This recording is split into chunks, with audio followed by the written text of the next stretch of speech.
Good morning, everyone, and welcome back to our monthly Intellectual Disabilities and Dementia Texas Echo. I'm joined this morning, I'm Catherine Pierce, COO of the NTG, and I'm joined by our hub team members, Dr. Kathleen Bishop and Dr. Lucy Ezralu. We are a small but mighty group this morning.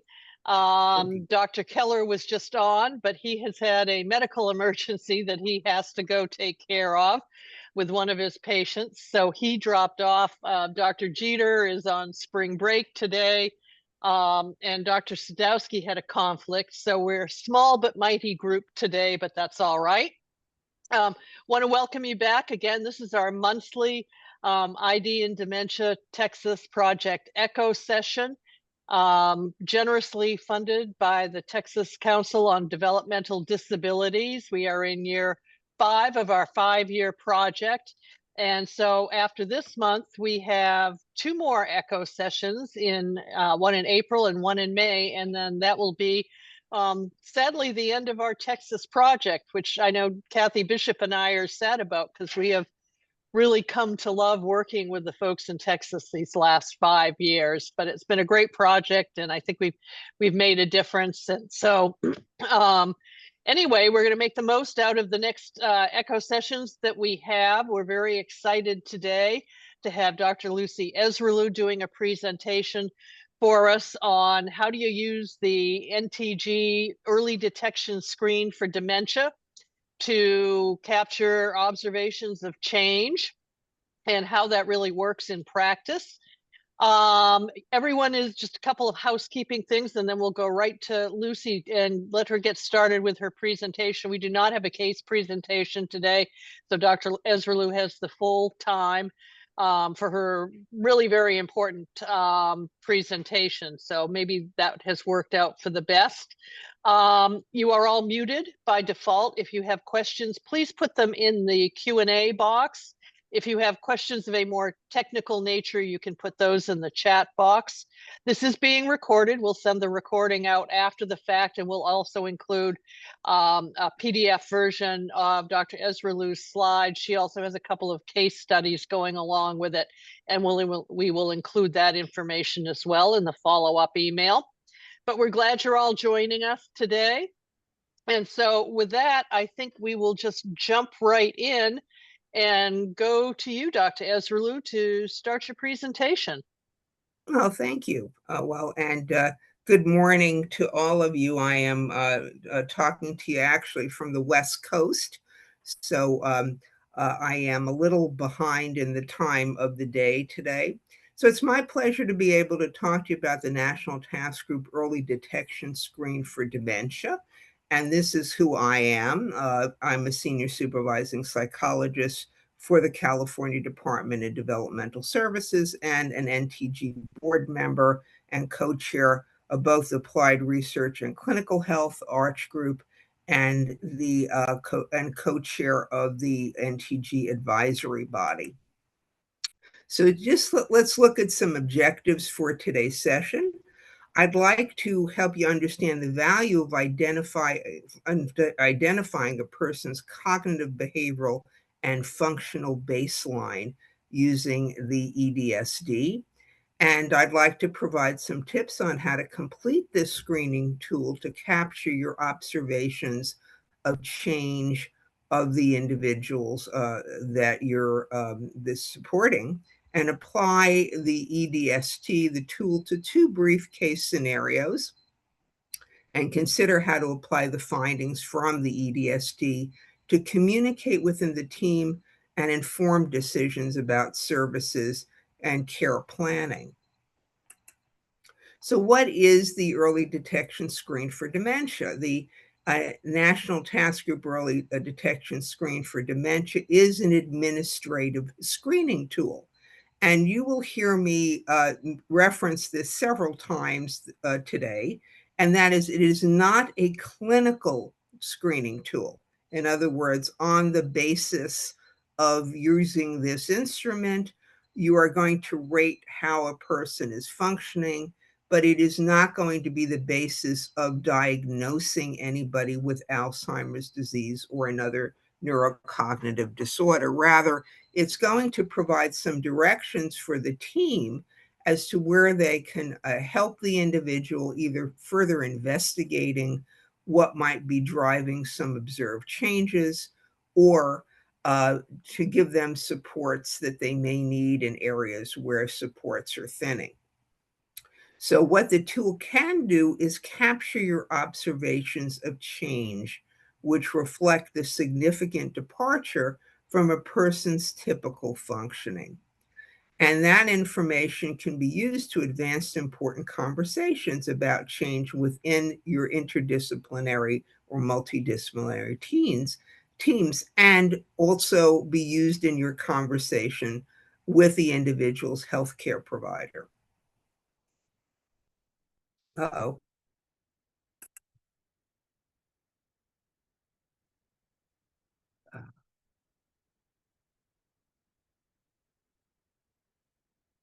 I just lost my screen. Uh-oh. Let me know if you Okay. need me to put mine back up. Yeah, would you? I don't know what happened. It just kind of went Sure. kablooey. Mhm. All right, I'm going to stop yours and we'll swap it with mine. It just like disappeared. Puff. Magic. Magic, not in a good way. All All right. right, let me get yours here. Hang on. Do one more I thing don't know. here. I have a new computer, laptop, and maybe, I don't know, maybe I have a cyber ghost. I'm not All sure. right, I think this is the one you wanted. Right. Go to the one before and let's see. Okay. So what are we using the tool for? We're using it to get a baseline of a person's behavior across domains of functioning that may be informative to us.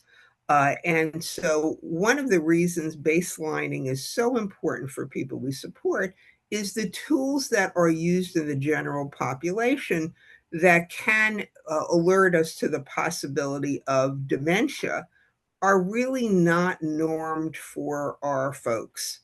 So they usually presume average intellectual functioning. So those tools that are used in the general population are often not helpful. What is helpful is understanding change from an individual's own typical behavior. That is what can alert us to the type of changes that we're wanting to notice and intervene, and when we want to intervene. So it can be used to capture observations of change and advance important conversations and inform decision making. Next slide, please. So it's a communication tool that aids decision making. Again, not a clinical tool. You would never diagnose somebody on the basis of the ratings by this tool. And it doesn't replace the need for a comprehensive assessment. In fact, it supports the need for a comprehensive assessment. There is no scoring or cutoffs used in the tool, at least as we are currently using it. And the person actually is in question is never directly assessed. So one of the things about a clinical assessment is you always directly assess the individual by giving them a task, by directly observing them.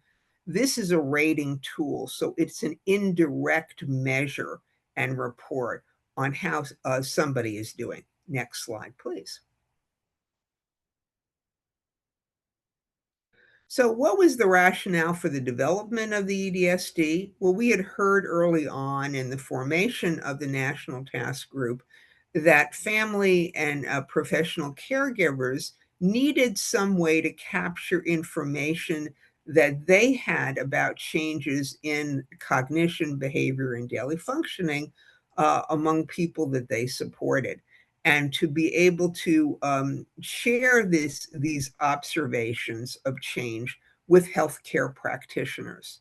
So, not only is that useful as a tool of communication within the team and also with the healthcare provider, it also is a way of training up caregivers, both staff and family caregivers, on recognizing important relevant signs of change. For those eligible, the EDST should be part of their annual wellness visit. In other words, if you reach a certain age, you have an annual wellness visit, and part of that is assessing cognition and functioning. And so information from the EDSD could be used as part or incorporated in that annual wellness visit. Next slide, please. So that's what it kind of looks like, just a couple of the pages of it, and so the EDSD can be completed by support staff, family, and other stakeholders to note the presence of key behaviors. And the items that are on the EDSD have been linked to the types of changes that we do observe in individuals who have Alzheimer's disease and other forms of neurocognitive disorder. Additionally, the form picks up on changes in health status. It picks up on activities of daily living, behavior, function, memory, and also has a section where an individual can have a rating on self-reported by the individual who is being rated, if they have reported changes in their own memory. And sometimes that happens where an individual say, I notice that I'm not remembering, or I'm having a hard time remembering, or something is different about how I can think or remember. The tool is available in multiple languages. We just got word that we have a translation in Japanese, but multiple languages, and you can obtain copies. So there are two forms of this online on the NTG site. One is something you can download, kind of a paper pencil type version, and the other is an electronic version that you can actually just type in the forms, in the PDF form. Next slide, please. Okay, so who can use this screening tool? Any individual, you can use this for any individual to screen them with IDD, regardless of the cause of their intellectual and developmental disorder. And I'm saying that because people typically associate Down syndrome with dementia. However, we have reason to believe that other individuals who do not have Down syndrome might also be at risk. And so this tool is not a Down syndrome specific tool. It could be used for anybody with any type of intellectual developmental disorder. A person with Down syndrome, however, whom we know is at higher risk for early onset dementia, particularly Alzheimer's disease, we do recommend that baseline with this tool is done around between the ages of 35 and 40. Lately, the literature reflects that it's better to get the baseline closer to age 35 before any evidence of change. However, by age 40, it's recommended. And this represents a change from the recommendation that actually is printed on the form, which I think indicates the baseline beginning at age 40 for people with Down syndrome. A person with non-Down syndrome IDD, for instance, intellectual disability without Down syndrome, autism spectrum disorder, fetal alcohol spectrum disorder, epilepsy, cerebral palsy, etc. You could begin using this tool when they are around age 50, or when you have noted changes in the areas that we're going to be looking at. Next slide, please. So some tips for completing the EDSD. So who should complete it? Anyone who really is familiar with the individual. Again, this is an administrative tool. It's not a clinical tool. It does not presume, it does not require that anybody, has a clinical background. So whoever has everyday knowledge of the individual can do this. So, family member, staff, another stakeholder who is knowledgeable of the individual at least has at least 6 months experience with the person, and where it can be done anywhere. As I mentioned before, it's not a direct assessment. You do not even need the individual who you're rating there with you when you rate.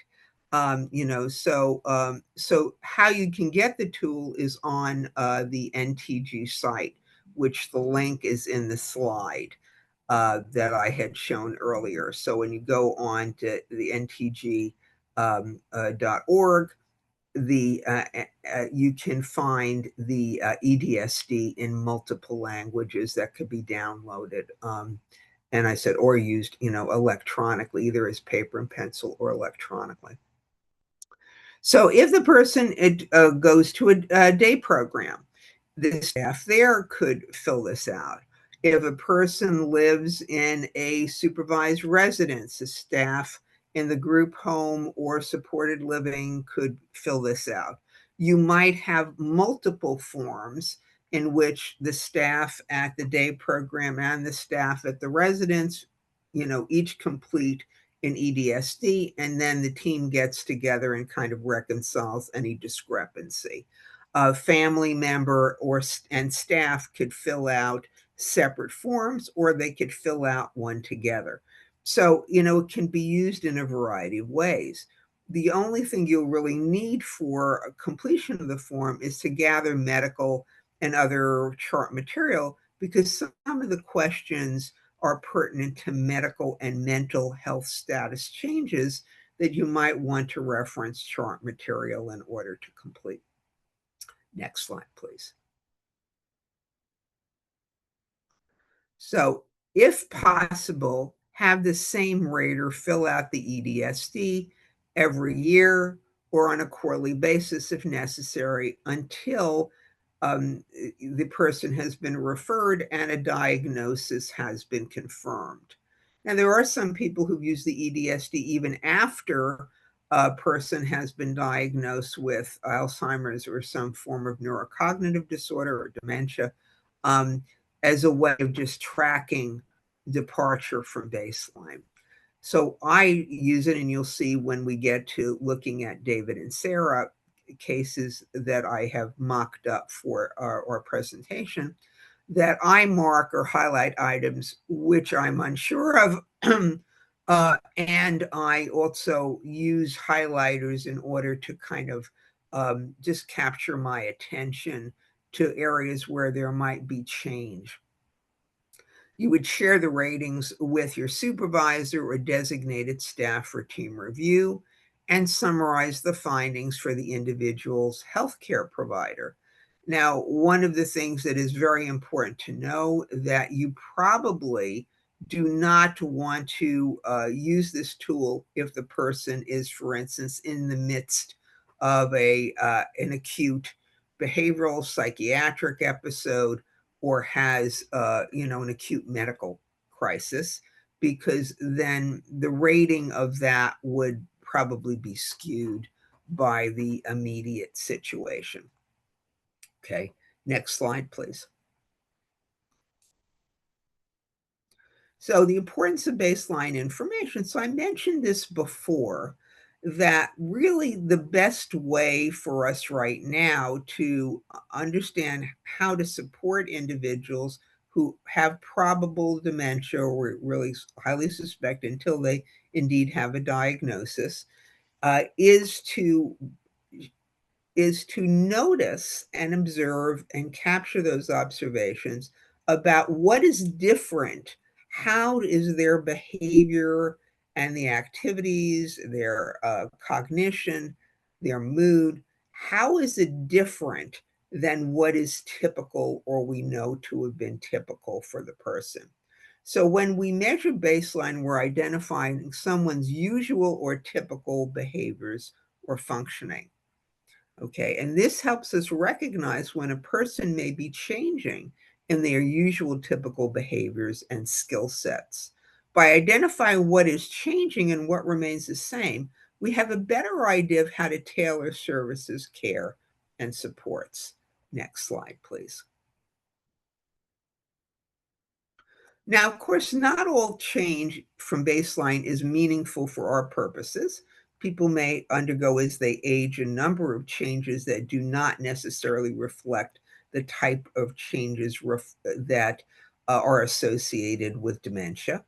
However, the EDSD does highlight certain areas that raise the level of suspicion that the person might be having dementing changes. So the EDSD identifies domains important to the recognition of meaningful change in functioning that alert caregivers about the need to follow up. By bringing up to the team the topic of the client's change from usual functioning, and by bringing up to the client's healthcare provider changes from usual functioning, or by recognizing that more information is needed and additional tracking or investigation would be helpful. So maybe that you've noticed some beginning changes, you just don't have enough data or information yet about that for anybody to reach a conclusion about what it means. So that might be an indication just for the need for additional information about the person. Next slide, please. So, how can caregivers help professionals recognize early signs of dementia? Well, we tend to think about professionals as being the ones we look to, the doctor, the psychologist, the neurologist, the doctors, who are the ones who are going to answer the question about whether or not the person has a neurocognitive disorder like Alzheimer's disease or another type of dementia. And that is true. Professionals have expertise in the evaluation of neurocognitive disorders, at least some of professionals do. However, it's family members and staff who know the individual, and they are in the best position to notice important changes. Individuals with average typical cognitive development can be assessed using standard screens for dementia. As I said, there are a number of screens out there for the typical aging population. However, for the most part, these screens have not been normed with our population in mind. And so they're less informative for the people we support in terms of reflecting or understanding changes. Individuals with intellectual disability need to be assessed by recognizing significant change from their own baseline functioning. And this is how caregivers, both family members and professional caregivers, formal caregivers, are in the best position to assist in what will be the ultimate recognition of whether or not the person meets criteria for Alzheimer's disease or another type of dementia. Next slide, please. So just kind of a brief recap, you know this, but I'm just going to raise this up in the context of our conversation. I use the term dementia, but dementia is not a diagnosis. It is an umbrella term, and under that umbrella term, there are a number of conditions. The most primary, frequently diagnosed type of dementia is Alzheimer's disease. But there are other, there's multi-infarct dementia, there's Lewy body, there's frontal temporal dementia, so there are any number of dementias or neurocognitive disorders that are specific diagnoses. Okay. So again, using the EDSD would not give you a specific diagnosis. It would just tell you that the person is changing, some observed change that may suggest the person meets criteria for one or the another type of dementia. And we are learning more about these other types of dementias. We know most about Alzheimer's disease, but there are other types of dementia that individuals we support may be diagnosed with. And there is also the possibility that they might have more than one type of dementia at the same time. So,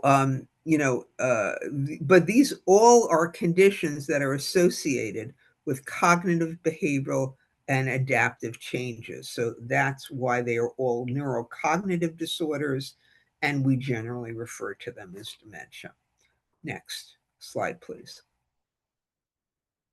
So sharing findings from the EDSD can advance important conversations. The interdisciplinary team can consider competing problems that need to be explored as possible explanations of the observed change. In addition to any of the forms of dementia that I mentioned, the following can be contributing to observed changes. The person may be depressed. The person may have a medical emergency that relates with linked to their being delirious. They may have sensory losses that impact on their functioning. They may have unaddressed pain that is affecting how they function. And they may be experiencing psychosocial stressors. All of these, or combination of these, amongst others, so this is not the definitive list, can impact upon the cognitive and behavioral functioning, adaptive functioning of an individual. And it is certainly possible that in addition to meeting criteria for a neurocognitive disorder, these other conditions are further exacerbating the problem and pulling down the individual's functioning. So the ability to identify any of the things that may be contributing to changes in the person's functioning is going to be helpful in supporting that individual. Next slide, please. So, what do we track using the early detection screen for dementia? We follow changes in behavior that interfere with independent functioning and diminish the quality of life and get in the way of an individual's goals, such as independent living, work, and relationships. Or we follow those behaviors that may put the individual or others at risk in terms of safety, in terms of putting this individual at higher risk for loss of placement, whether it's residential or their day program or work placement. Next slide, please. So, what changes might you observe in adaptive skills? So, adaptive skills we think about as activities of daily living and instrumental activities of daily living, ADLs and IADLs. So, ADLs are, your daily basic skills: feeding, toileting, dressing, bathing, ability to attend to hygiene, all those on a daily basis are what we think about as activities of daily living. We think about instrumental activities of daily living as kind of the higher order skills that may involve some planning or sequencing of steps that are not necessarily our basic living skills, but have to do with the quality of how we kind of go about. So, using the telephone, shopping, preparing food, housekeeping, doing laundry, using transportation, handling one's medication, or handling finances. So there are a number of individuals whom we support who really have been challenged in their instrumental activities of daily living from the very beginning. So we might not see changes in this. So they may never have done their own laundry or have been responsible for housekeeping or handling their own medications or finances. However, we do have people we support who have had these skills, and we may notice changes in their ability to execute these activities that they previously had in their repertoire. Activities of daily living is what we all need to do. And again, we have individuals who've needed various levels of support with regards to it. So we have individuals who've never been able to self-toilet or self-bathe or feed themselves. However, we have many individuals whom we support who have been relatively independent or independent in these activities of daily living. So, we're noticing changes from where their skill set was in ADLs or IADLs and/or in terms of what their present functioning might be. Next slide, please. So you might see changes in balance and gait, ability to dress, feed, or speak. And sometimes we talk about issues called apraxia or dyspraxia, where daily activities that involve multiple steps in sequence become difficult for individuals as they may age into a neurocognitive disorder or dementia. They might see increased need for assistance with bathing and grooming, whereas previously the person had minimal need for assistance or maybe no need for assistance at all. We may see people who have increased difficulty handling money if this was previously a skill they had, or difficulty maintaining their own living space if that was something they previously did, or using devices such as a phone or a laptop or iPad if that was something that they previously had within their skill repertoire. Next slide, please. So, what changes might you observe in behavior? And behavior is another segment within the EDSD in which you're asked a number of items to rate the individual a number of items. So, you may see if a person, is suspected of having a dementia, increased impulsivity, such as hoarding, verbal and physical aggression. Now, notice I said increased impulsivity. They may have been impulsive previously, but this might involve an increase in what is observed. Increased reactivity to other people, where individuals are getting into arguments and having difficult interactions with others. And, that is what we might consider a reactivity to people that was not previously evident. Their social behavior might become mismatched with social situations. So, people may begin to behave in ways that are deemed kind of inappropriate or mismatched to what the social situation requires. Like, stripping in public. That would be something, and was for somebody who would never have had that issue come up before. Increased restlessness and agitation. That might be a change in behavior you might observe. Next slide, please. So, what might you observe in terms of cognition? Now, we think of neurocognitive disorders as all about how a person thinks and remembers. But I want to point out to you that these neurocognitive disorders impact all areas of functioning. And so we kind of purposely embedded it a little later in the EDSD. Want to make sure people pay attention to these other areas that you don't normally think about as related to cognition. But, certainly we do see changes in learning and memory and thinking. However, a lot of the individuals we support with intellectual and developmental disorders had issues to begin with. That's the nature of their intellectual and developmental disorder. But additionally, we may come to find they have memory changes that interfere with their productivity at work or doing chores at home, things that were easily within their repertoire before, or certainly within their repertoire before, which they're having increasing difficulty following through on. That may be increasingly difficult for them to maintain focused attention. Person may become even more highly distractible than they were before, or maybe before they weren't distractible and now they are distractible. And difficulty adapting to change. We do know that there are people who kind of get stuck and have different difficulty with transitions. I'm not talking about that. I'm talking about people who previously were able to negotiate changes and were flexible enough, didn't necessarily get stuck when they were transitioning, who now are having difficulty with adapting to change. And language skills. So obviously we're talking about people who have language skills or have had language skills.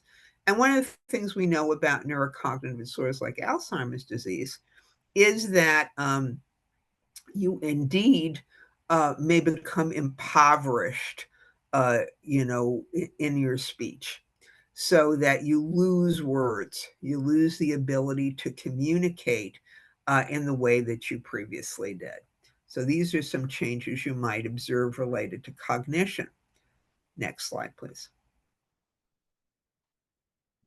So your role as a rater, if you are rating using the EDSD, is to assemble medical and background information so you have that at your disposal before completing the form. And if you're a staff person, it would be a good idea to confer with family or other direct care staff before completing the form. And consider the areas in which the individual has shown change. Consider the areas in which the person has remained the same. And you can place remarks in the last page on 6. There's a comment section to add important information in addition to what you have endorsed on your item ratings, because you may observe something that we did not capture in the items that are on the rating tool, but you think is important as a way of showing change for this individual that needs to be better understood. Next slide, please. So the tool, and we're going to have a chance to look at the tool more directly in a few minutes. There are different blocks of items. So you'll see activities of daily living, language and communication, sleep and wake changes, ambulation. Those are among the blocks of items that, or domains that are you're asked about on page 3. And you'll notice there are 4 choices. And the 4 choices really kind of constitute a Likert type rating scale. On the far left, you see always been the case. If it's always been a case that a person has had problems in this area, well, that's not evidence of change. That's just kind of basically saying the person has had challenges all along.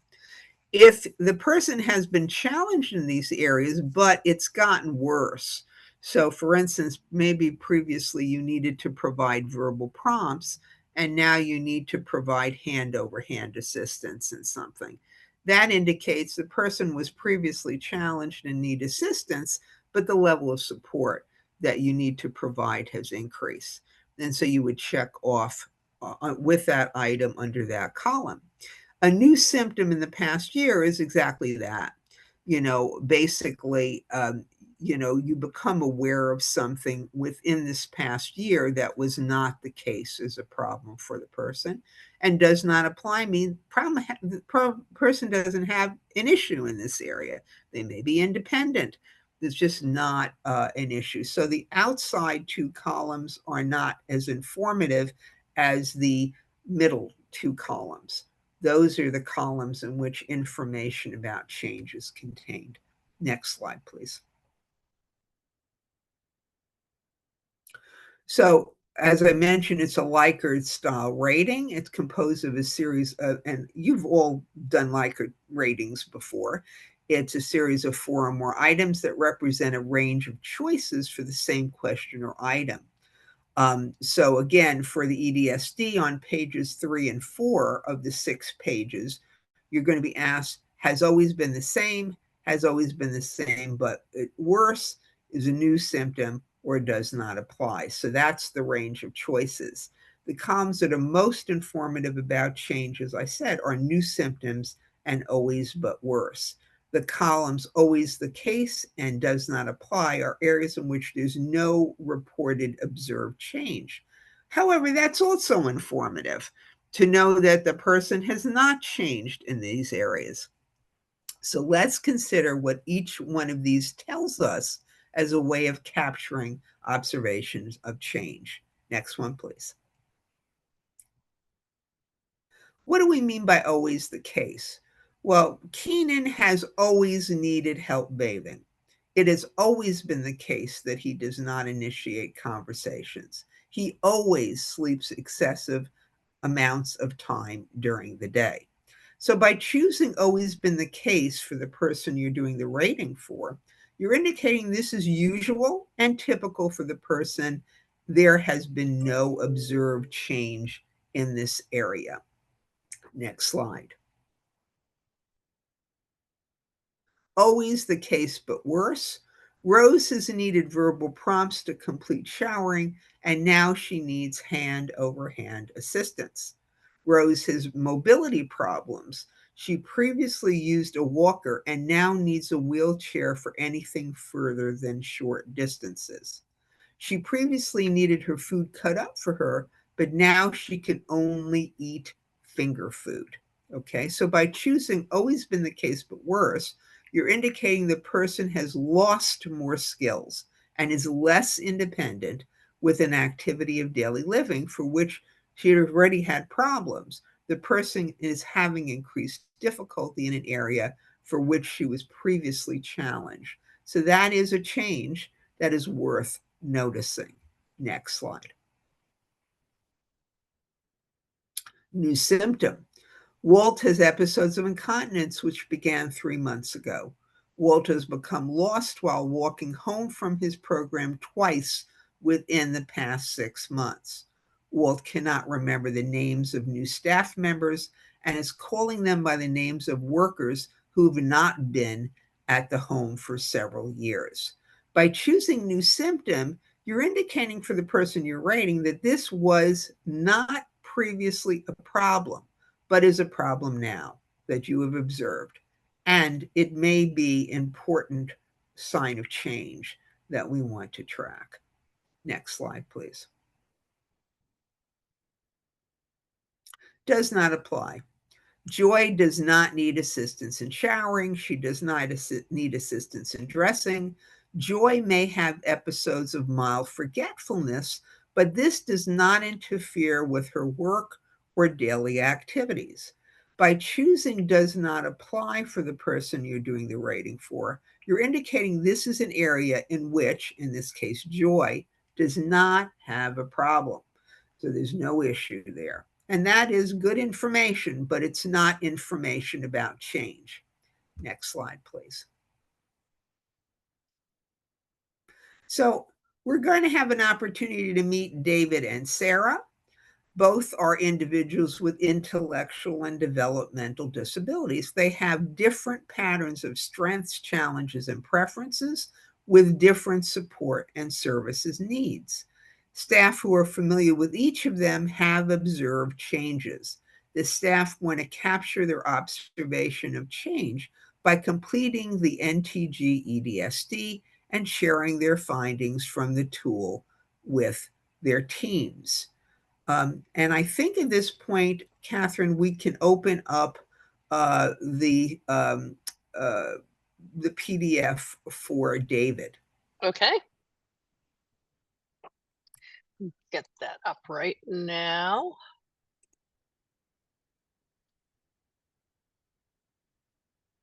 Bear with me just a second. That's okay. Catherine Sarah. is this because my system is completely bombed out on being able to share from my so I gotta just get to the thank you for your David patience. one here. Got Sarah, but let me get to David here. Okay. Yeah, we'll get to Sarah in a little while.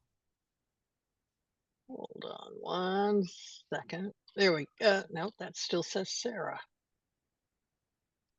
Well, we're gonna do it this way.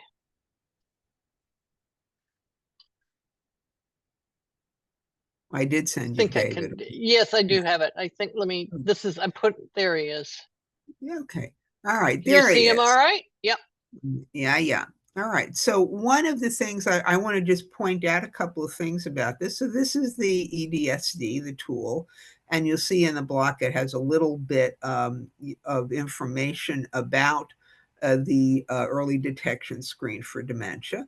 The estimated time for completion of the form is about 15 minutes to 60 minutes. It really, for somebody who knows the individual, should not take up to an hour, but could.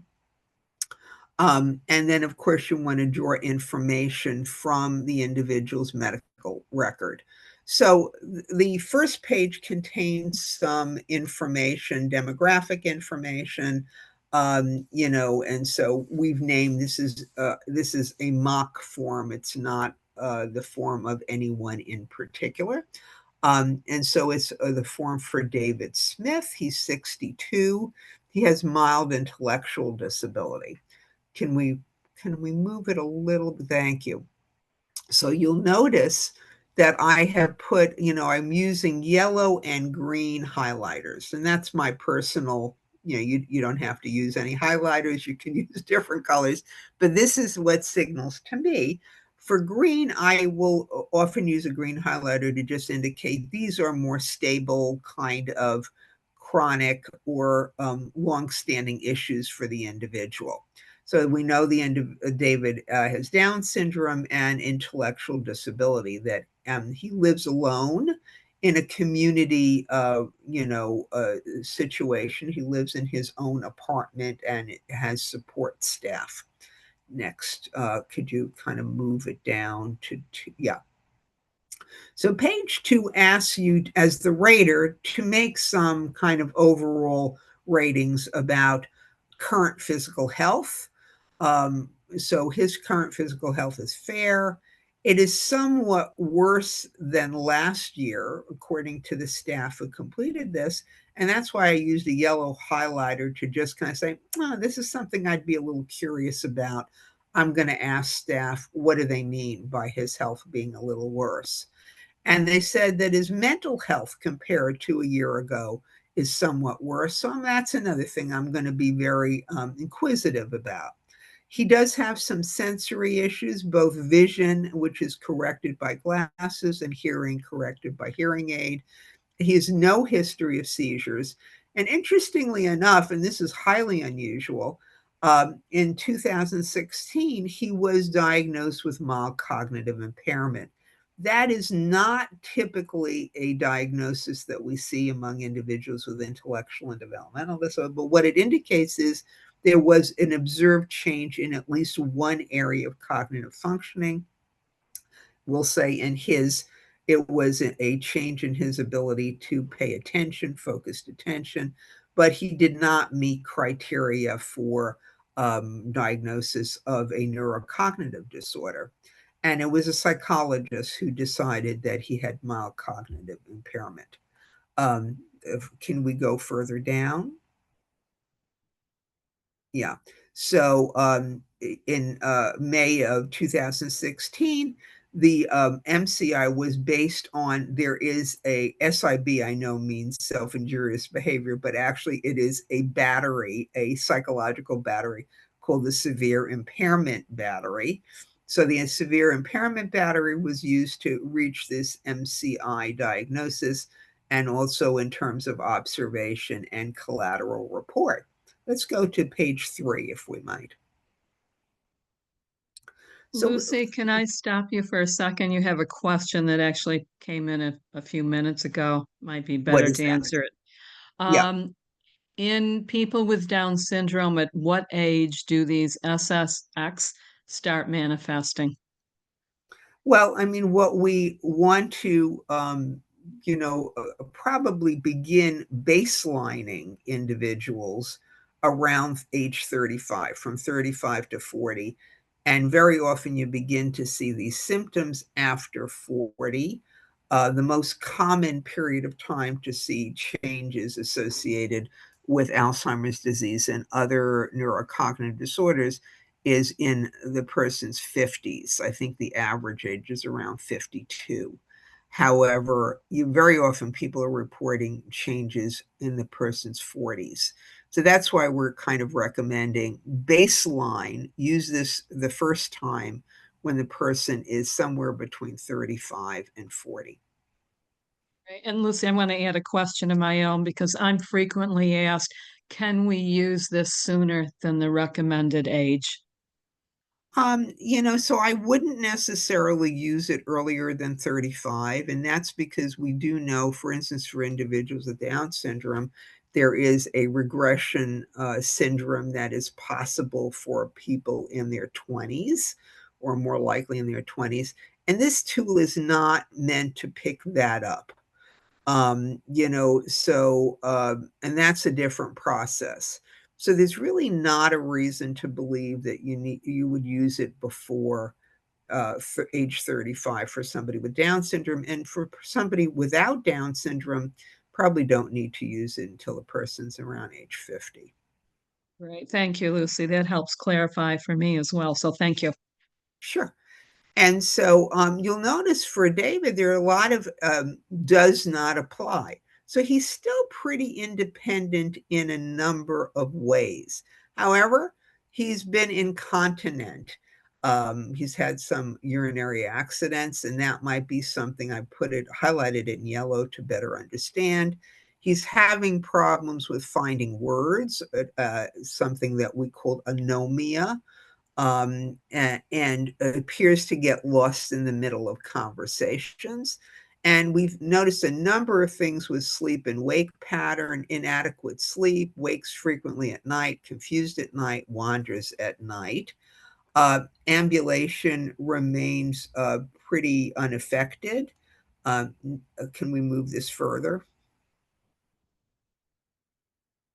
However, he has had some falls. Okay, so he's confident in walking, and there have been some falls noted. So I have it in yellow because I would want to inquire from staff or family, okay, tell me a little bit more about this. What was the context in which, was he in a familiar environment? Was he outdoors? Was it in, what's going on with that? Can we go further on to page 4? Okay, so here we got, a number of changes in memory. So he does not remember recent events in the past week or less. Want to find out more about that, about his losing or misplacing objects. However, he loses track of time. That has always been the case, but it's somewhat worse. So I'd like to hear, in what way has it gotten worse? He has begun wandering. That's usually a sign that we really want to follow. Withdraws from social activities. He was previously pretty social, and now he's withdrawn. He seems to go into his own world. That's always been the case, but worse. And obsesses or has repetitive behaviors. That's always been the case, but worse. Increased impulsivity. Want to find out more about that. And he appears depressed. Want to find out more about that. And he reports there's changes in his ability to do things and changes in his memory. And that's something that he has recently reported to staff. And so we also are saying that there was a change in gait, indicated by the previous item where they said that he fell. That's relatively new. Next page, please.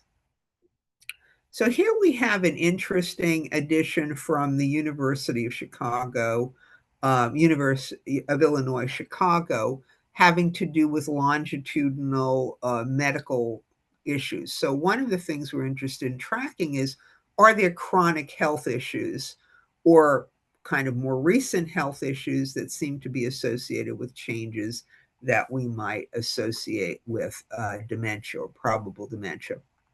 We see he has high cholesterol and high blood pressure that has been relatively recently diagnosed. Thyroid disorder has been a lifelong condition, which is not unusual for people with Down syndrome. Depression has been recently diagnosed, and I'd want to know more about that. Just because it was recently diagnosed doesn't mean that it might not have been the situation for him for some time. He does have impaired hearing that was diagnosed within the past 5 years. Now, again, it's not unusual for males as they age to with Down syndrome have hearing loss, and impaired vision. That has been a pretty much lifelong condition. Okay, can we continue moving down? Okay. So, and then we noted that he has had episodes of urinary incontinence. So the last page, page 6 of the EDSD, just asks about current medications. That's why you need the medical chart or information from the medical chart. You're getting a treatment for any chronic conditions, treatment for any mental health or behavioral problems, treatment for pain. So yes, treatment for medical conditions, yes for mental health or behavioral problems, no for treatment of pain. And there was a list of medications that were attached to this or would be attached to this. And the next steps are refer to treating physician for assessment, include information in this person's annual review, and repeat every 6 months. So one of the questions I sometimes get is how often should you do this? So I would say you do it on a yearly basis until you begin to observe signs of change. When you begin to observe signs of change, you might want to step it up to every 6 months. And in some cases, you might want to do it, on a quarterly basis. But generally, I would say 6 months if you've begun seeing signs of change. Okay, so can we go back to the PowerPoint, please, Catherine? Sure. We go back to that. Right, easier said than done. No, we get it. We'll get it. There we go. Okay, so next slide, please. And that's David. Okay, so now let's go back. You can go the previous one. So you saw the cover page, and it's used to provide information about the person being rated. Next page. Next slide. So again, he's 62 years old with mild intellectual disability and Down syndrome. So what are some of the things, the information on the cover sheet that might alert us for something for consideration? Well, one of the things to think about as you proceed in rating David is that he's at higher risk for Alzheimer's type dementia, just on the basis of his age and the fact that he has Down syndrome. That's not a slam dunk, but it certainly will raise our level of suspicion to be looking for things. Next slide, please. And in the opinion of the rater on page 2, how's the person's current physical and mental health? So we saw how the staff completed it. And then we also saw for items 16 to 18, there was something for mild cognitive impairment. So that's, really takes care of page 2, getting an overall snapshot on where the person is now relative to perhaps last year, and if there is any previous diagnoses. Next page, next slide rather. So although the raters indicated David's health is good, they also indicated it's worse than last year. They indicated he appears sadder or more anxious when asked, in terms of mental health. Staff rated him as somewhat worse in his mental health compared with last year. We know that David has some sensory issues. He wears eyeglasses and hearing aids. And in the past year, David experienced several stressors. A family member died, and his favorite staff left during COVID and did not return. David was diagnosed, and this is somebody with whom he had worked for a number of years. David was diagnosed with mild cognitive impairment 2016 based on lessened productivity at work, less interest in keeping up with chores at home, lessened interest in socializing with others, and his score on the severe impairment battery. Next slide, please. So, again, pages 3 and 4 are going to look at these domains: activities of daily living, language and communication, sleep, wake cycle, ambulation, memory, behavior and affect, adults' self-reported problems, and notable significant changes observed by others. Now, just going up to activities of daily living, there is not as much about instrumental activities of daily living. So if this is somebody you're rating who has been higher functioning and you're noticing a change in their ability to handle money or to handle, their, computer or the electronic devices, their phone, and whatever, that might be something you would comment on in the comment section. Next slide, please. And again, with this, you have the like or choices, always been the case, always but worse, new symptom does not apply. Next slide, please. So what did we learn from page 3 for David? Well, we learned that David's pretty independent in many activities of daily living. We know this because his staff has checked off the column does not apply for several items. He has been exhibiting a relatively new symptom of urinary incontinence. And that can mean a variety of things. It doesn't necessarily mean that he has dementia, but it's certainly something we want to learn more about. Under language and communication, which was the item block 20, he's displayed new signs of change in his communication skills in the form of word finding difficulties. That is notable. And he tends to lose track in the middle of conversations. Those are changes in his communication behavior, and those are notable signs of change. Next slide, please. In terms of sleep, several changes were reported under new symptoms. He's sleeping less compared with before. He is waking frequently. When he's awake, he appears confused. Staff have reported several episodes of middle of night wandering from his home. So again, these are important changes to take note of and to learn more about.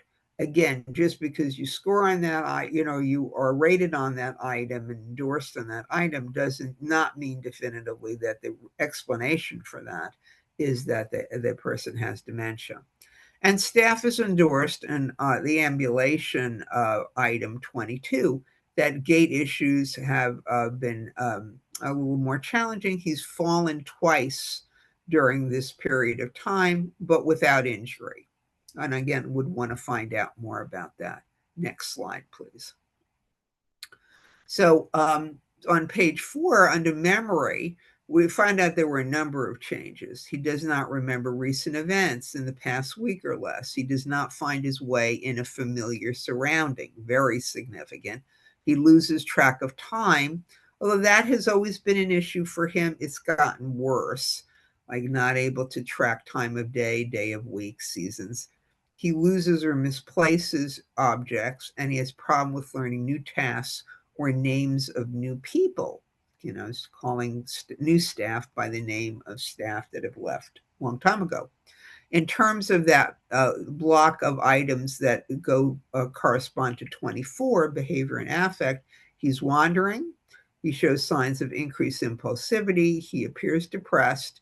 He withdraws from social activities and seems to go into his own world. He is exhibiting obsessive or repetitive behaviors. So again, these could be accounted for by other things. So, it's not enough to just kind of get rated in this area as this is a change that's observed. We want to be curious. So what's going on that might explain why there's an increase in impulsivity or changes in the behavior where there has been reported change? Next slide, please. So, we did find out that he himself is saying, the changes in my ability to do things. I'm not doing things as well. And he's been able to say that he notices his own changes in memory. And others have, again, been commenting upon the falling. And, so I don't know if he's a fall risk, if there's something in the environment that needs to be checked out and changed, or something about his vision, depth perception. There are any number of things that may contribute to falling as a person ages with Down syndrome. Next slide, please. So on page 5, we see that, we have some choices. Is it a recent condition within the past year?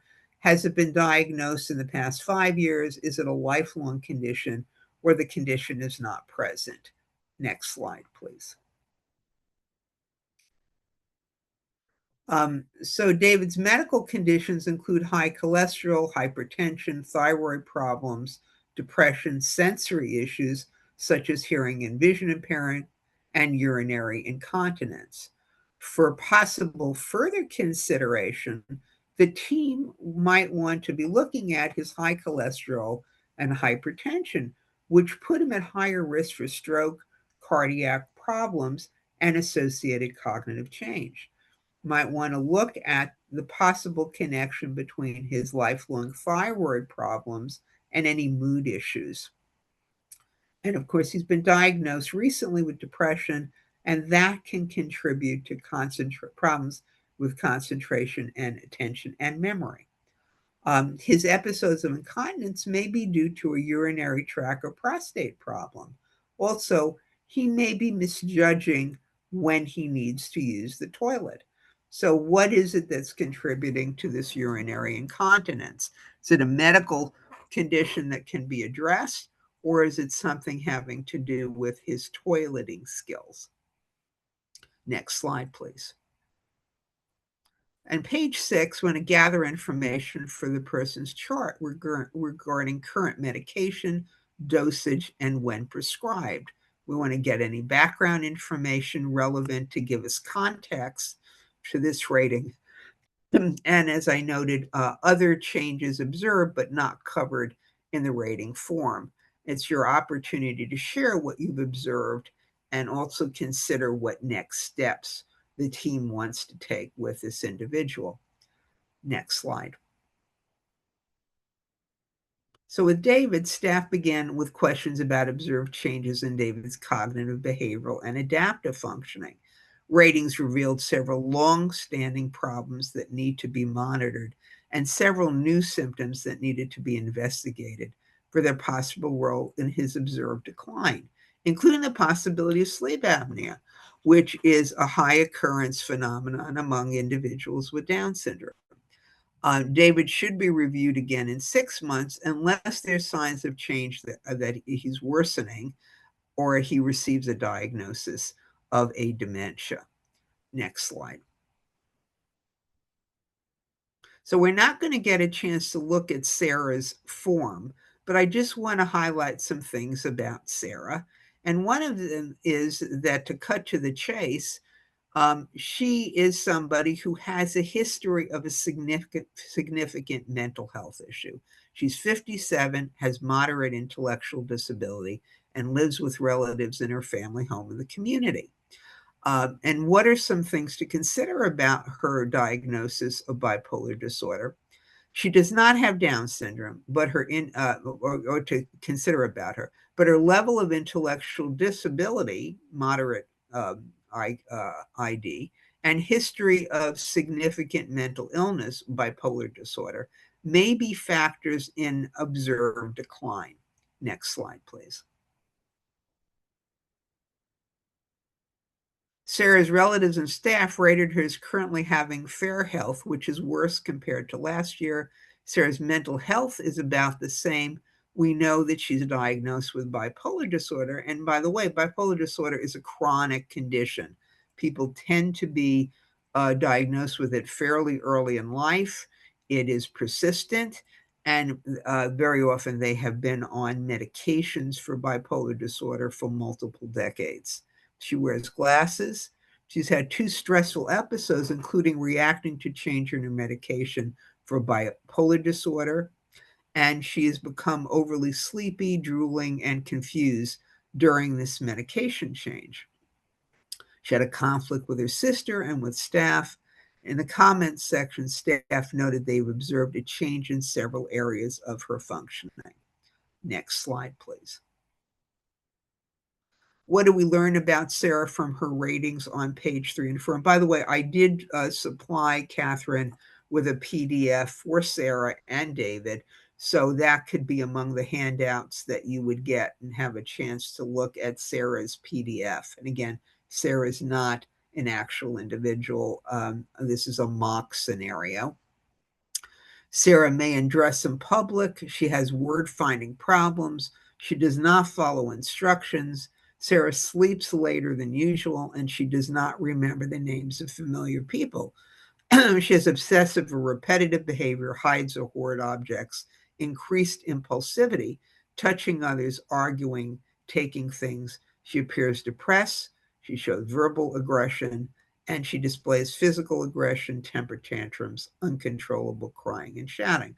So I want to point out several of these things look familiar to what David displayed, but the point we're driving home here is actually Sarah has a very different source for these changes that have been observed that are not the same as David's reason for changes. Next slide, please. What do we learn about Sarah from page 5? She has arthritis, cardiac disease, bipolar disorder, diabetes, and gastrointestinal problems. So she has quite a few conditions that are kind of impacting her on a variety of levels. Next slide, please. Although she had two potential sources of pain, arthritis and gastrointestinal problems, she's not on any pain management regimen. So this is something for the team to consider. She's diagnosed with bipolar disorder, for which she's receiving medical management. It might be worthwhile for the team to better understand the status of her cyclic mood disorder. Bipolar disorder is a cyclic mood disorder. When was she diagnosed? When was she initially treated? It could mean that she's been on the same medications or similar medications for multiple decades. And is that driving any of the observed changes? Has her medication been recently reviewed? What are some of the non-medical ways she may be receiving supports for her bipolar disorder? And the answer was actually she's not receiving any non-medical support. So that's something for the team to better understand and investigate. Next slide, please. So what do we do with the ratings from the EDSD that we get from David, from Sarah, from anybody we rate? We ask questions to clarify the ratings or comments so we better understand what the rater is observing. We look for any patterns. What are the areas in which change has been noted? What is the extent of change? Is something being done to currently address identified issues? Or, what are some of the pathways that we could further investigate or address these issues of change? And we want to bring the findings from the EDSD, of course, to the team and ultimately to the healthcare provider. Next slide, please. So I want to share, the findings with members of the team and reconcile any discrepancies across settings. So if one form was completed at the day program, one form in the residence, and they seem to have different findings, we want to reconcile that discrepancy and request additional information if necessary, brainstorming possible approaches leading to us operationalize a plan of action. Is it time to refer the person to their healthcare provider or other professionals? And we want to evaluate the effectiveness of ... whatever plan we have come up with. Next slide, please. So what are some of the types of decisions that may follow from the use of the EDSD? We might lead to some thinking about modifications in the person's residence. Maybe they need to change their residence. Maybe there need to be changes in the level of staffing support or the type of programming that is done with the person. Maybe developing a positive daily routine might begin to look a little differently as they need additional supports. And items and activities for stimulation. I don't know why things dropped off here. That may indeed be, we have to look at what resources we might need to bring in to support the person's changes so that they can remain active and engaged as long as possible and as long as they choose to. Next slide. So what are next steps for David and Sarah? Well, what patterns did we find in their ratings? How can we use the findings from the EDSD to plan supports and services? Next slide, please. Since David is at higher risk for Alzheimer's due to his age and Down syndrome and his previous diagnosis in 2016 of mild cognitive impairment, the IDT wants to refer him to his healthcare provider for further workup. The team may want to explore how sensory changes, both hearing and vision, impact upon David's functioning. They want to explore if he's a candidate for balance and gait training to prevent further falls. My depth perception have contributed to hit, so typically as individuals age with Down syndrome, many develop depth perception problems, which could contribute to falling. Or is there some changes in the environment that are needed in order to make sure that David can more safely ambulate within the environment? The team will speak with David's healthcare provider about a possible sleep study to rule out sleep apnea. And staff will consider helping David develop a positive daily routine by providing him with choices within a scheduled and structured day. Next slide. How can the IDT use the information from the EDSD rating to best support Sarah? Sarah may be displaying cognitive, behavioral, and adaptive changes related to her history of bipolar disorder. So I'm suggesting to you, she does not appear to have Alzheimer's type dementia, or, her presentation, although there are points that looks to overlap with David's, it's actually driven by a very different process.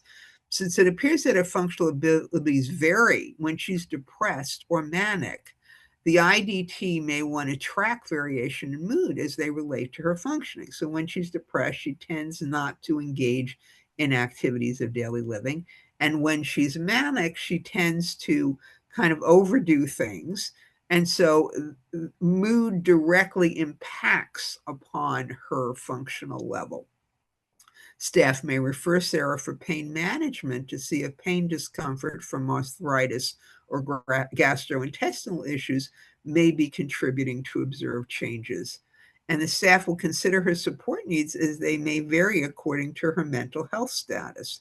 Sarah's family and team may want to explore whether she has adequate medication and non-medical treatment for her severe mental illness, which bipolar disorder is considered a severe mental illness. Next slide, please.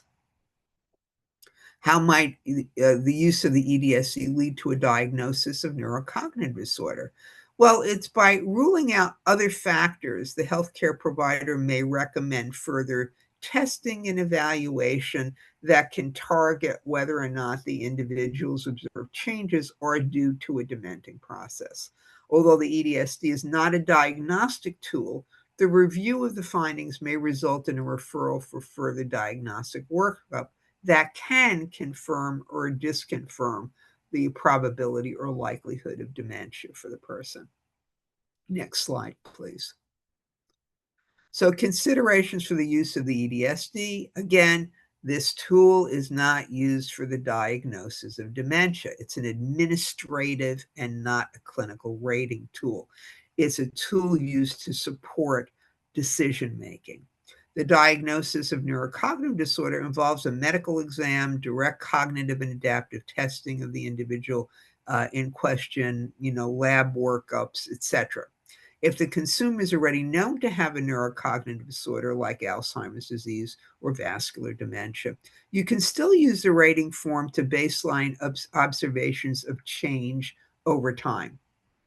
Since this is an early screening tool, it's not necessary, of course, to continue using it if the person has been formally diagnosed with a neurocognitive disorder. So you could choose to use it, as some agencies have chosen to continue using it. But the whole purpose of this was to capture early signs of change that might indicate the need for further conversation or investigation leading to possible diagnosis of dementia. Next slide, please. So what are the take-home messages? So family and staff are in the best position to recognize everyday changes in memory, thinking, behavior skills, and activities of daily living for the people whom they know and support. The EDSD is an administrative screening tool that can be used to capture information about observed changes in functioning of individuals with intellectual and developmental disorder. Finding from this tool can aid and promote healthcare advocacy. Findings can be shared with members of the interdisciplinary team and healthcare providers to make decisions about services, supports, and treatments. And that's it. So what are your questions? Let's see here what we've got. Whoops, let me just, I think, Yep. There is one in the okay, that's Q&A. not the Yeah. one you had answered, you had No, this done is a new one. before. Okay, you want to do it, Okay. Kathy, or? Sure, I'll be happy to. The question comes in from Kim. Summit DD, I assume you're in New York, and I welcome close neighbor. I am wondering if it makes sense to assess someone without a Down syndrome diagnosis earlier than 50 that has been identified as having multiple risk factors, trauma, polypharmacy, mental health diagnoses, family history, cardiac issues, TBI, etc. The person I'm thinking of has all of these things in his history and very minimal ability to communicate and would have no ability to self-report. We would be very reliant on an accurate baseline. Sorry, I realized Summit is in Texas, so we do have a Summit area in New York as well. Did that make sense, Lucy? It did. I mean, so you're talking about a incredibly complex history for an individual who does not have Down syndrome, but has multiple other possible drivers of decline or functional change. So you're absolutely right in kind of capturing a baseline. So the thing about the screening tool is it's really kind of keyed to those areas where you're going to see change if somebody has a dementia. There are other adaptive behavior tools. So there are other ways to baseline information. So the answer is yes, baseline information about this individual who is younger than age 50 and does not have Down syndrome, but has mental health issues, has a trauma history, and that kind of a thing, multiple things going on, is minimally nonverbal or minimally verbal, so that you cannot get subjective report from them. So, I would look for a tool. I wouldn't necessarily look to the EDSD. I would look for a tool that can, like the Adaptive Behavior Assessment Scale or the Vineland or any of the adaptive behavior tools, where you can do a broad baseline of where they are. And these are rating tools. So it's dependent upon a rater who has knowledge of the individual, family and or staff who would be doing the rater. So, so that's kind of, because I'd be surprised. Now, again, if you have a trauma history, you are at higher risk for developing a dementia as you age. So I'm not saying that the person is not at risk but I'd first want to just get a good general baseline that is not necessarily tied to or anchored in the items that are at the EDSD. Right. I mean, does that make sense? It does. Lucy, would you just chat for a minute? Because I think this is an important aspect of functional change. The last page of the EDSD asked to attach a list of people's medications. And of course, as we know, people with ID oftentimes are taking multiple medications, right, and many have for many, many years. Could you just very briefly, decades, could you just briefly touch on the importance of those medication reviews in the context of cognitive change, right, as one of those sometimes other factors, that it's not the onset of Alzheimer's, but might be medication related? I always like to reinforce that because I think it's so prevalent. Yeah, it is very, so one of the things, and just to pick up on what you're saying, I've often seen people who are on the same medication regimen for decades without having these necessarily reviewed for efficacy. So the whole kind of thinking in, and I'm not a medical doctor, but certainly work alongside medical doctors with this, is to have the lowest dose of the most effective medication you can. So what happens is people inherit diagnoses and they inherit medications that follow them without people being curious. Okay, when's the last time we reviewed these medications? Is it possible that there is a cognitive dulling effect of some of these medications? Is a person having an adverse response to the medications? So very often when somebody's not responding to medication, the reaction is to add more medication. So the problem is not that the medication might not be the right medication, but we need more of it, and without really being curious about, is this an effective approach for this individual and what are the side effects? So every medication that is powerful enough to be helpful, this is certainly true for psychoactive medications. We have some wonderful psychoactive medications. However, they all have side effects, and that must be considered. Aspirin can have side effects too. So the fact of the matter, if it's powerful enough to be effective, it is powerful enough to cause side effects in some individuals. And for the team, knowing what those side effects are can help kind of parse out, okay, what are we really looking at here? When did we begin to observe that there were changes? So yes, so the list of medications make a big difference. The fact that for, that I mentioned for Sarah, the mock case of Sarah, that she had unaddressed pain. She has arthritis. She has gastrointestinal Huge issue. problems. Is a huge issue. Sensory issues, huge issue. How much of David's falling has to do with the fact that he has depth perception problems or other kinds of visual issues that he's not Or able to even clear. pain if he's got some arthritis or osteoporosis and he's Right. compensating and that's making him unsteady. Yeah. Right. So these are multiple. So part of the thing about the EDSD that I like the most is it asks teams to be curious. Let's be curious.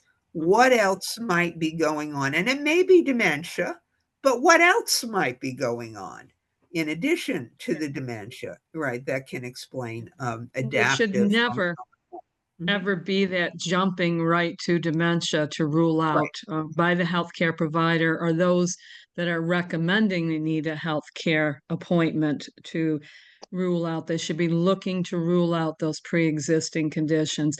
I also find gastrointestinal, especially the older person gets, seems to be ignored in terms of addressing, and even those medications have side effects as well. Absolutely, they do. There is a question about, is there a list of practitioners maintained anywhere, noting who has training on using this tool. So you have training using this tool right now, okay? So it is not necessary for you to go to a practitioner. Now, if you want a practitioner to use the tool or to incorporate findings from the tool, that's another story. And I don't have a list of, Texas based practitioners. But the point is, this is not a clinical tool, does not require that a practitioner. You can use this rating.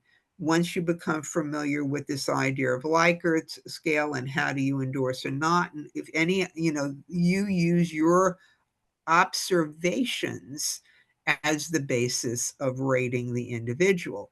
And that is the information the practitioner can use to kind of tailor, okay, we're going to go in this direction. This needs to be further investigated, or that needs to be. So they'd print the tool out and take it to the medical appointment with them if that's the path they decide they need to go. I would highlight the findings. I would say, this is where we've observed change. this is, we haven't seen any change in these other things, but these are the things that concern us that we're curious about. Even if the practitioner isn't familiar with it, it's a very visual tool and they can quickly look at it and see, oh, these are the areas of concern. And it saves them time from having to ask a whole bunch of questions because it's kind of all right there in front of them. Yeah, and family members can do this. Staff can do it. In fact, I wish more family members utilized it. I mean, I think it could be very helpful to the family supporting their relative, and I think it could be very helpful to the teams that are supporting somebody who lives with their family. Yeah, I mean, So, that's the beauty of the tool. Family members can do it and then right. use it to inform their appointment with the physician. Yeah. I Right. need to end it here because we're at 1 minute past the hour, but thank you so much for a great and I think highly useful presentation. Next month, I believe, Kathy Bishop, you are our presenter next month. Do you want to just tell people quickly what your topic will be? Women deal with medications, therapies, treatments, women in the general population. I had been asked by another organization to provide a webinar, which I will be in a few weeks, specifically on women with IDD. And so I'm going to summarize that of some of the precautions, exactly like medications. In particular, women with IDD should be getting lower amounts, and there may be medications, including aspirin, is more dangerous for women with Down syndrome. And so it will be an overview of that. So I'm hoping everyone will come on and you will invite other Texans to come on, as we're getting down to there will only be two left, Right. that and this one and the other.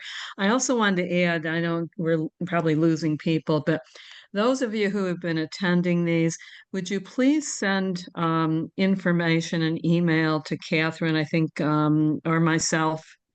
We'd really like to know if you could provide a little overview of a case or someone in your life, or as a result of attending these echoes, if you could give us an example of a positive effect that it has for you. We'd love to have that on record to include in our report that needs to go out, our final report. I just put my email in the chat box. Perfect. Thank you. We'd really appreciate and value that, and may encourage the opportunity to have future echoes, we hope. So the next one will be April 15th, Wednesday, April 15th, 10:30 Central Time, 9:30 Mountain Time, and we'll send that out in advance to you with the link, but it's the same link we use every month. So if you had it for this month, same for next month. Thanks, everybody. And you're going to get a little pop-up survey for our funder TCDD when I close this down. If you would just take a moment to complete that survey, we would be very grateful for it, as would they. So thank you all, and we look forward to seeing you next month. Have a great 30 days. Thanks, everyone. Bye-bye.